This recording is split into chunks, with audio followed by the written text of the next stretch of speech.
Hi friends, जय श्री कृष्ण। मोर आउ गोटे ब्लॉग को आपण मानक बहुत बहुत स्वागत। आपण मैंने देखिपे आम बाहर मार्केट जावाई, तो मार्केट को आसिलु। मार्केट रे देखिपे केते सुंदर पनीपरिया सब सजाईकिना रखाई, बहुत सुंदर लगुच। तो ये बाहागर सीजन तो दीटा बाहागर पेंडल भी सजाई। नेक्स्ट जोटा बहुत सुंदर पेंडलटा सजाई देखिपे। पुणी मो हजबैंड आ मो झी तीजन जाक गलु सांगों पाखु। सांगों दुकान अच्छी, तो आम गलु से किसी कथा हेलु। पुणी मो झी आसला ये मैगी नवापाई, नूडल्स नहीं आम भी आसलु। ये फ्रुट्स नेलु। आउ मो झी तो आइसक्रीम जानती, तो आप मैंने जो मैंने मो वीडियो देखते जानते मो झीर आइसक्रीम केते फेवरेट। पुणी आम आसलु किसी नेल पॉलिश नवापाई।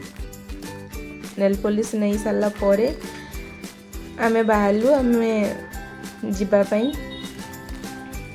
तो चलतु घर जाइकिना मो झीर नोटबुक आपन को देखौछु। देखिपे घरे पहुँची मो झी पुणी गोटे आइसक्रीम नहीं नोटबुक देखु। मो झीर नोटबुक जस्ट आरंभ कर लिखा।